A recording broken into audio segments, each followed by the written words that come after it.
तो हेलो दोस्तों, कैसे हो आप लोग। उम्मीद करते हैं बहुत अच्छे से पढ़ाई कर रहे होंगे, है ना। आइए आज हम कक्षा 10वीं का जो है अध्याय 2 लेकर आए हुए हैं, विष का दांत। कहानी का नाम क्या है? विष का दांत, है ना। विष का दांत में हम लोग देखने वाले हैं कि सबसे पहले लेखक परिचय, है ना। किसने लिखा ये विष के दांत को? तो ये नलिन बिलोचन शर्मा ने लिखा है। इसमें मेन पात्र है सेन साहब। सेन साहब का पिक्चर यहाँ देख सकते हैं, यहाँ जो पिक्चर बनाए हुए हैं। और हर किरदार का जो है ना, बुक में तो पिक्चर नहीं दिया हुआ है, हम पिक्चर बना के लाए हैं। पिक्चर के साथ जो है ना, फोटो के साथ जो है कहानी बताएंगे। और एक एक करके एकदम मूवी ऐसा जो है ना, कहानी दिमाग में छप जाएगा। इससे क्या होगा कि एग्जाम में जा करके छूटेगा नहीं क्वेश्चन, है ना। तो चलिए शुरू करते हैं। जो जो पात्र है उसका नाम लिख दिए हैं, उसका फोटो नीचे रखे हुए हैं, है ना, अगला स्लाइड में। तो जिन लोगों को ये जो है पीडीएफ लेना है, वो लोग जो है प्रिंट करा सकते हैं। ये नोट्स के तरह हो जाएगा पूरा सा, जो है ना, ये नोट्स मिलेगा, ये है ना। हर चैप्टर का नोट्स ये कितना अच्छा तरह से देख सकते हैं, मिलेगा आपको, है ना। ये सारा नोट्स मिलेगा। तो हमारे साथ जुड़े रहिए। इसमें टेलीग्राम पे जुड़ सकते हैं, अपनी स्कूल क्लासेस नाम से सर्च कर सकते हैं और ये ऐसा लोगो आएगा, है ना। इस तरह से लोगो आएगा, उसको आप ज्वाइन कर सकते हैं ना।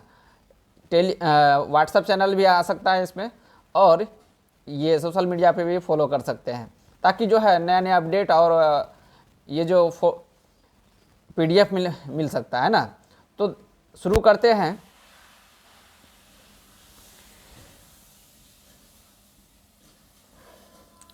तो कक्षा 10वीं का अध्याय 2 गोधूली बुक का, है ना, विष के दांत। अध्याय कौन सा है? 2 है ना। इसके लेखक कौन है? नलिन बिलोचन शर्मा। तो लेखक बोलिएगा तो क्या है? नलिन बिलोचन शर्मा। आप बोलते चलिए अपने, है ना। एकदम शांति से एक कोना में बैठ जाइए घर में, एक रूम में बंद करके, है ना, किसी डिस्टर्ब ना हो, और ध्यान से सुनिए कहानी को, है ना। एक भी क्वेश्चन नहीं छूटने वाला है, ये हमारा वादा है, अगर ध्यान से सुनते हैं तो सबसे पहले लेखक परिचय हम लोग जान लेते हैं, उसके बाद कहानी पे जाएंगे, है ना। क्योंकि लेखक परिचय से भी बहुत सारे क्वेश्चन बनते हैं एग्जाम में, है ना। तो इसलिए ध्यान से देखना है। सबसे पहले हम लोग को जानना है जन्म कब हुआ, लेखक का जन्म कब हुआ। तो बोलते चलना है हमारे साथ। 18 फरवरी 1916 में। कब हुआ है? बोलना है 18 फरवरी 1916। बोलने से क्या होता है कि दिमाग में बैठता है। तो 18 फरवरी 1916 ईस्वी में जन्म हुआ। कहाँ पे? बदर घाट, एक जगह है पटना में, है ना। पटना में अलग अलग तरह का घाट का नाम है, जैसे गाय घाट, एनआईटी घाट हो गया, है ना, ये सारा होता है। पटना में हुआ था। वे जन्मना का मतलब जन्म से ही भोजपुरी भाषी थे, मतलब उसका मातृभाषा क्या था? भोजपुरी था। पिता का नाम जो है पंडित रमावतार था, है ना। माता का नाम रत्नावती शर्मा था। क्या था? रत्नावती शर्मा। और मातृभाषा क्या था इसका? भोजपुरी था। अब इसका शिक्षा देखते हैं कहाँ है, कहाँ से हुआ था? पटना कॉलेजिएट स्कूल से हुआ था, है ना। और उच्चतर शिक्षा कहाँ हुआ था? पटना विश्वविद्यालय से संस्कृत और हिंदी में एमए किया था। किसमें किया था? संस्कृत और हिंदी में एमए किया था। आगे देखते हैं लेखक क्या, कहाँ से क्या क्या किए हैं। सन 1959 में वे पटना विश्वविद्यालय के हिंदी विभाग के अध्यक्ष रहे, है ना। क्या रहे? हिंदी विश्वविद्यालय के हिंदी विभाग के अध्यक्ष रहे। आगे है रचनाएं, मतलब कौन कौन सा बुक लिखा, ये बहुत ही इंपॉर्टेंट है। बुक का रचनाएं जरूर याद रखना है ना। इससे भी क्वेश्चन जरूर आता है।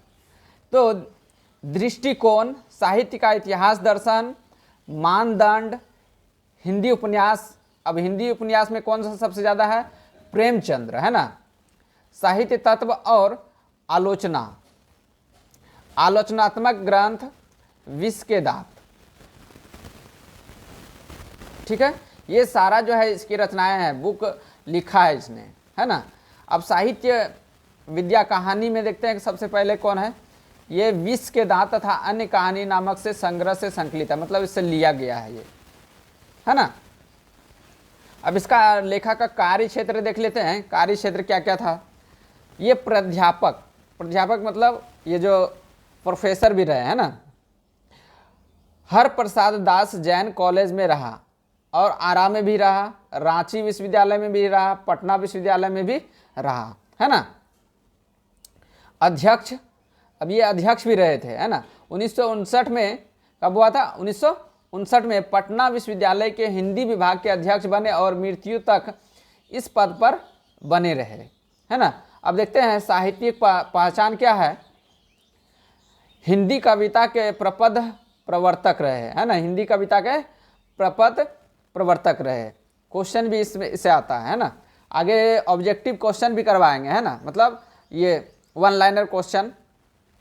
तो हमारे साथ बने रहिए, है ना, क्योंकि कहानी थोड़ा लंबा है ना, और इसको 2 पार्ट में बनाएंगे, है ना, और साथ में क्वेश्चन आंसर भी करवाएंगे, है ना। तो प्रमुख रचनाएं, प्रमुख रचनाएं कौन कौन सा है, आलोचना ग्रंथ, दृष्टिकोण साहित्य का, इतिहास दर्शन, मानदंड, हिंदी उपन्यास पहले बता चुके, विशेषता प्रेमचंद्र, साहित्य तत्व और आलोचन, ये सारा प्रमुख रचनाएं है, पहले भी बता चुके हैं ना, दोबारा आ गया। कहानी संग्रह, कहानी संग्रह जो है मतलब किससे लिया गया, विष के दांत और 17 असंग्रहित पूर्व छोटी कहानियों से लिया गया, है ना। अलग अलग कहानी से जो है ना छोटा छोटा लिया गया है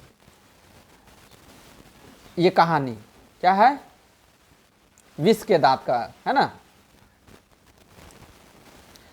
काव्य संग्रह मतलब कविता का संग्रह, केसरी कुमार नरेश के साथ है, नेकन प्रपद और नेकन 2 ये है। संपादित ग्रंथ कौन कौन सा है, सदल मिश्र ग्रंथावली, अयोध्या प्रसाद खत्री स्मारक ग्रंथ, संत परंपरा और साहित्य आदि, है ना, ये सारा है। ये तो लेखक परिचय था। अब आते हैं इसमें कौन कौन सा साहित्य,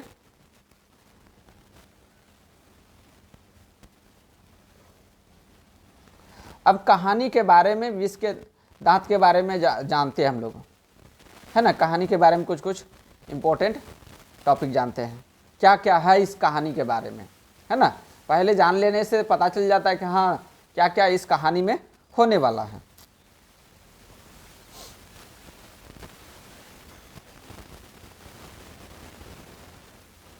ठीक है, आगे देखते हैं।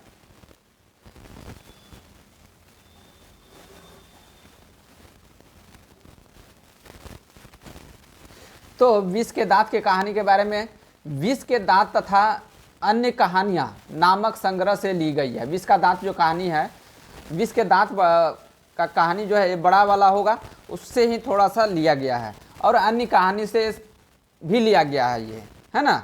तो क्वेश्चन पूछा जाएगा विष के दांत किस कहानी से लिया गया, तो विष के दांत और अन्य कहानियों से ली गई है। ये कहानी जो है मध्य वर्ग के अनेक अंतर्वृद्धियों को उजागर करता है ना। सामाजिक संदर्भ और मनोवैज्ञानिक आशय दोनों स्पष्ट है इसमें, है ना। सामाजिक के संदर्भ में के बारे में समाज के बारे में बताया गया है, और मन के आशय मनोवैज्ञानिक मतलब उसके मनोभाव के बारे में बताया गया है, मन के भाव को, है ना। और सेन साहब जैसे महत्वाकांक्षी और लिंग भेद छिपाने वाले उच्च मध्य वर्गीय है ये, है ना, तथा गिरधर जैसे संघर्षरत मध्य वर्ग का चित्रण किया गया था, है ना। मतलब सेन साहब जो था लिंग मतलब लिंग में भेदभाव करता था, है ना, स्त्री पुरुष में भेदभाव करता था। और गिरधर जैसे संघर्षरत मतलब गिरधर एक समझ लिए क्या था, क्लर्क था। सेन साहब के यहाँ फैक्ट्री में क्लर्क था गिरधर, है ना। और सामाजिक भेदभाव, लिंग भेद और आक्रामक स्वार्थ के कारण प्यार दुलार के नकारात्मक परिणाम को दर्शाता है ना। ये कहानी के बारे में क्या क्या हो रहा है इसमें बता रहे हैं। कहानी अभी शुरू नहीं हुआ है ना। आगे, सामाजिक समानता एवं मानवाधिकार को संपूर्ण संदेश देता है ना। यह कहानी विष दांत तथा अन्य कहानियों नामक संग्रह से ली गई है। ध्यान रखना है, मध्य वर्ग के अनेक अंतर विरोधियों को उजागर करती है इसमें, ध्यान रखना है। अब आते हैं विष के दांत के प्रमुख पात्र, है ना।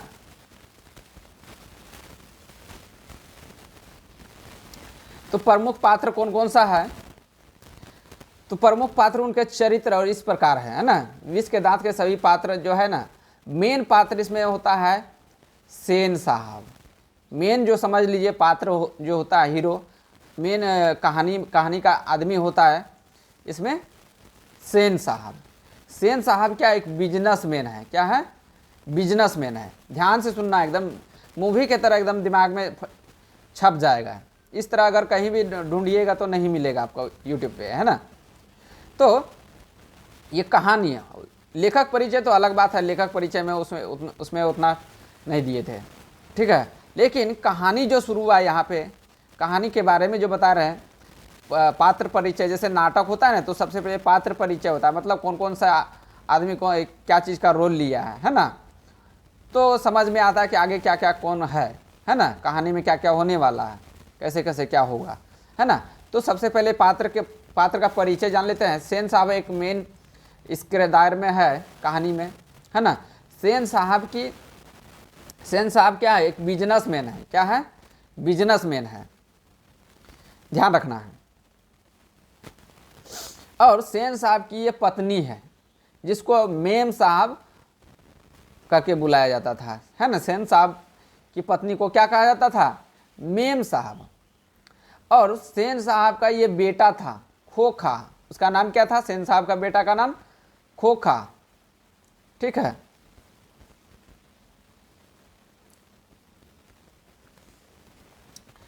जिसको उसका और एक नाम था कासू। खोखा का नाम क्या था? उसको दूसरा नाम कासू था, है ना। ध्यान रखना है। तो क्या था? सेन साहब एक बिजनेसमैन है, ये मेन पात्र है ना, मेन आदमी है इसमें कहानी में, और बिजनेसमैन था। सेन साहब की पत्नी का नाम मेम साहब कह के बुलाया जाता था इसको। और इसका सेन साहब का बेटा का नाम खोखा था। खोखा का अन्य नाम क्या था? कासू था। और सेन साहब की 5 बेटियां थी। कितने बेटियां थी? 5 बेटियां थी, देख सकते हैं यहाँ। पांचों एकदम सुशील थी, एकदम, है ना, जीती जागती मूरत थी।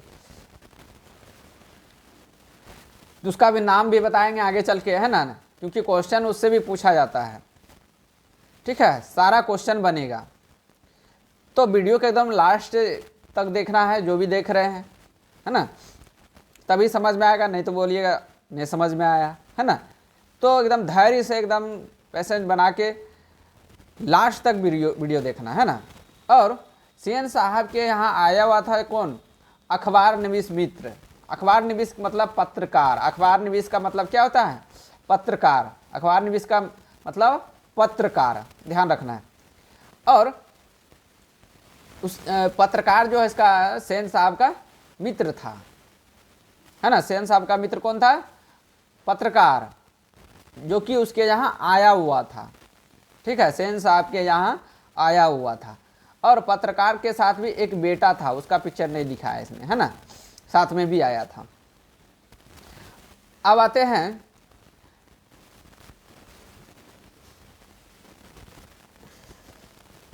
अब देखते हैं सेन साहब के यहाँ जो काम करता था ये गिरधर लाल था, है ना। गिरधर लाल उसके यहाँ सेन साहब के यहाँ काम क्या करता था? और वे कौन सा काम करता था? क्लर्क का काम करता था, है ना, क्लर्क। तो ध्यान से देखना है क्लर्क। और गिरधर लाल का जो बेटा था ये मदन था। गिरधर लाल का बेटा कौन था? मदन था, है ना। अब ये कौन था? यहाँ जो दिख रहा है इस पिक्चर में, ये सोफर। सोफर कहानी में दिया गया सोफर। सोफर का मतलब होता है ड्राइवर। क्या होता है? ड्राइवर, ड्राइवर किसका था? तो जाहिर सी बात है जो बिजनेसमैन, जो बड़ा आदमी रहता उसी का ड्राइवर होगा, है ना। तो ये सेन साहब का ड्राइवर था, जिसको सोफर बुलाया जाता था, है ना, सोफर कहा जाता था। सोफर को हम ड्राइवर, सोफर का अर्थ होता है ड्राइवर। ये तो सभी पात्र को हमने बता दिया। अब इसके बारे में आते हैं।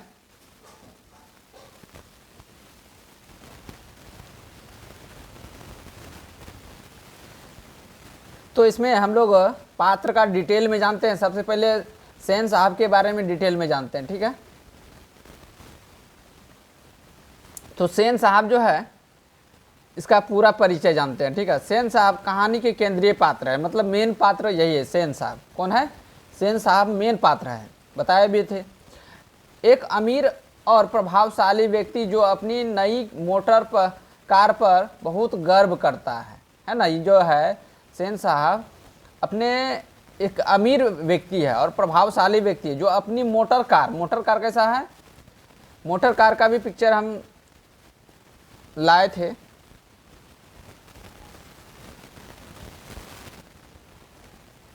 जिसका कलर एकदम ब्लैक था, चमचमाती हुई कार था, है ना। मोटर कार कैसा है? ब्लैक और चमचमाती हुई ब्लैक कार था, है ना। काली गाड़ी थी। इस पे जो है ना ये सेन साहब बहुत गर्व करते थे, है ना। अपनी सामाजिक प्रतिष्ठा और दिखावे को लेकर चिंतित रहते, मतलब दिखावा बहुत करते थे सेन साहब, है ना। ये जो व्यक्ति है दिखावा बहुत करते थे, है ना। इसकी जो है 5 बेटियों को सुशील और तहजीबदार बनाने पर जोर देते थे। मतलब इसका जो बेटी थी, 5 गो सुशील बेटियां थी, उसका भी नाम बताएंगे आगे जा करके, है ना। तहजीब और सुशील मतलब लक्ष्य जो होता है ना सिखाने के लिए, है ना। सुशील थी, एकदम देखने में सुंदर थी और सुशील थी, है ना। तहजीब मतलब होता है कि संस्कार, है ना, बनाने में जोर देते थे। लेकिन अपने एक लौते बेटे, उसका एक सेन साहब का जो है ना एक लौता बेटा था खोखा को बेलगाम छोड़ दिया था। उसके लिए कोई रूल नहीं था, है ना। ये सेन साहब के बारे में था। खोखा के इंजीनियर बनने की उम्मीद रखते हैं, है ना। कौन? सेन साहब जो रखते हैं खोखा को इंजीनियर बनने का जो है ना उम्मीद रखता है और उसकी शरारतों को भी नजरिए में से देखता है।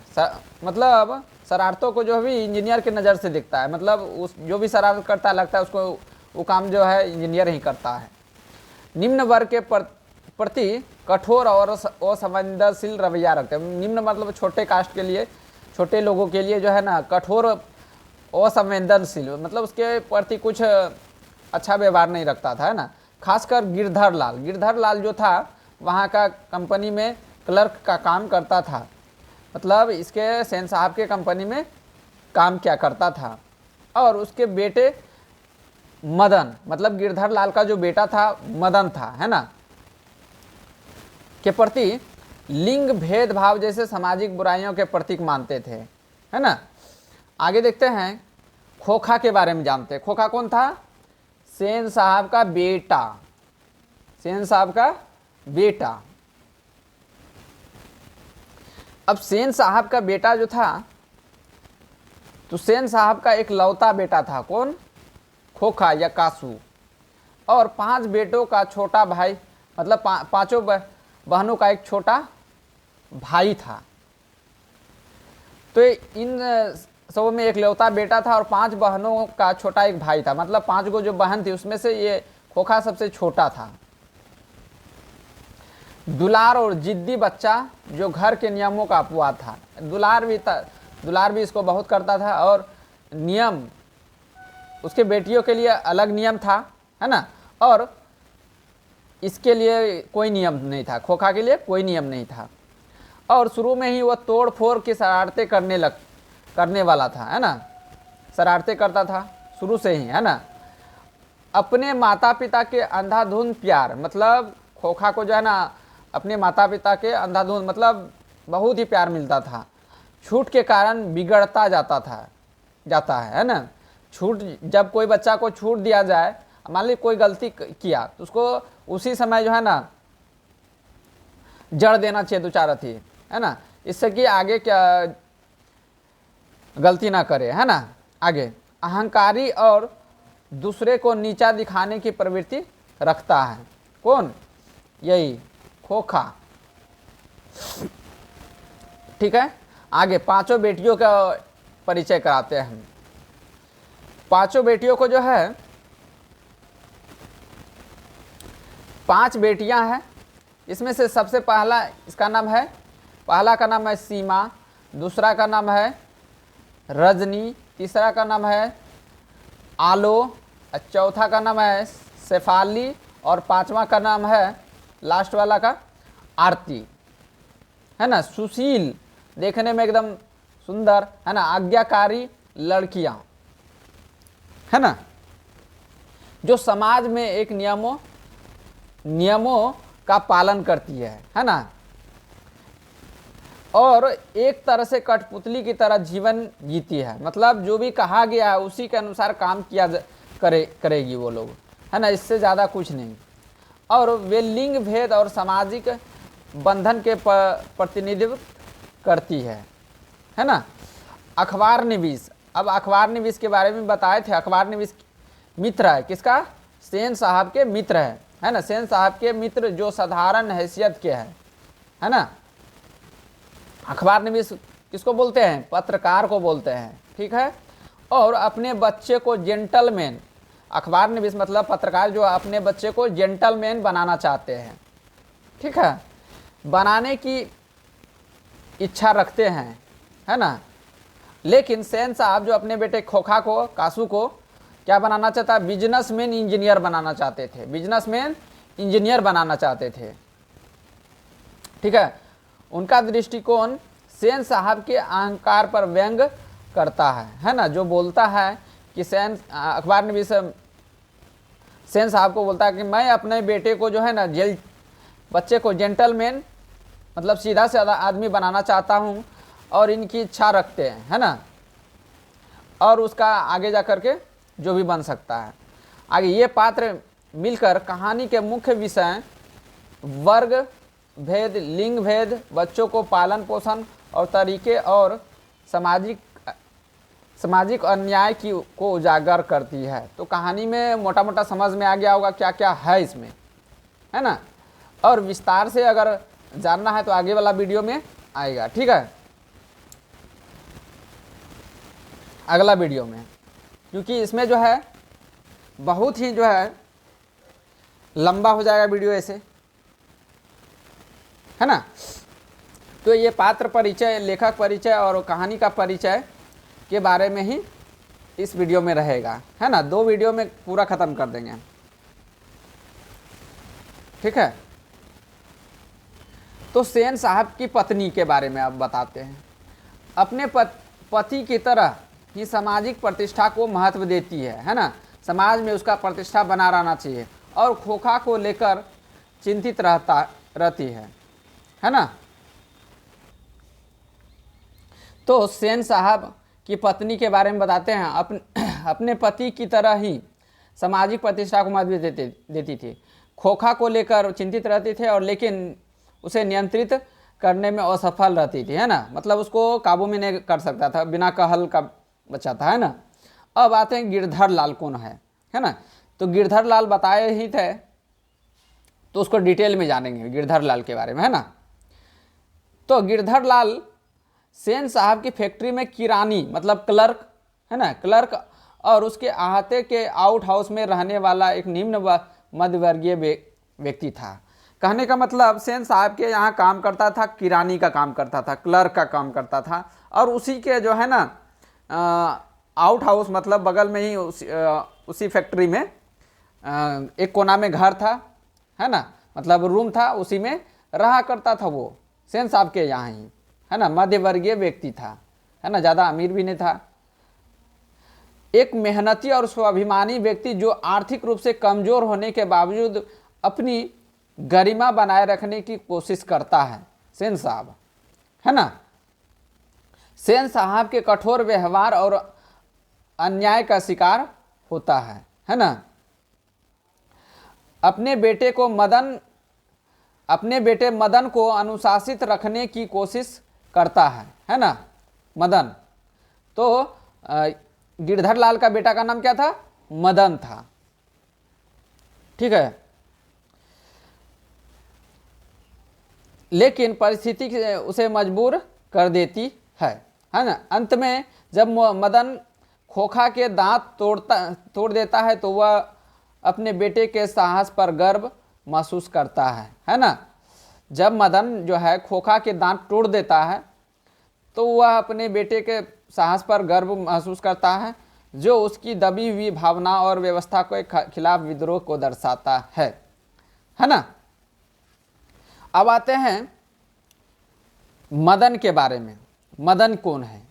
मदन जो है गिरधर के 5-6 साल का एक बेटा है। गिरधर का 5-6 साल का बेटा है। तो ध्यान रखना है, गिरधर का जो है पूछा जाएगा मदन का कितना साल हो रहा था, तो 5 से 6 साल हो रहा था, है ना। गिरधर का ये बेटा था। एक गरीब बस्ती में रहने वाला लड़का जो खेल कूद और शरारत में बच्चों जैसा है ना। सेन साहब के ड्राइवर द्वारा धक्का दिए जाने और फिर सेन साहब द्वारा डांटे जाने पर अन्याय का शिकार होता है ना। सेन साहब जो है मदन को जो है ना डांटता है और धक्का, मतलब सेन साहब के ड्राइवर के द्वारा धक्का दिया जाता है, क्योंकि वो जो है उसके गाड़ी, सेन साहब का जो गाड़ी था उसको देखने जा रहा था, तो ड्राइवर क्या किया? धक्का दे दिया, है ना। और सेन साहब भी उसको डांट दिया।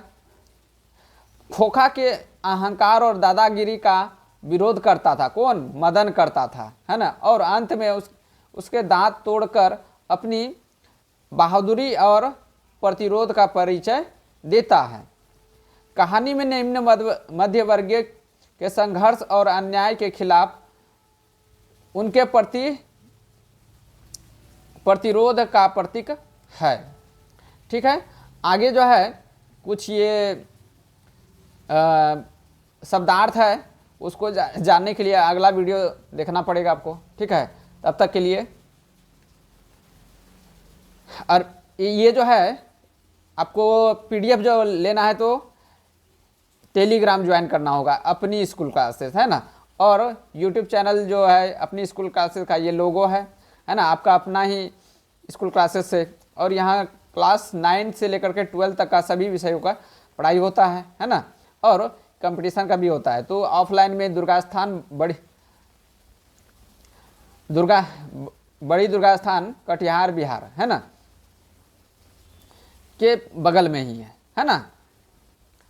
अब सोशल मीडिया पे फॉलो कर सकते हैं, है ना। तब तक के लिए बाय।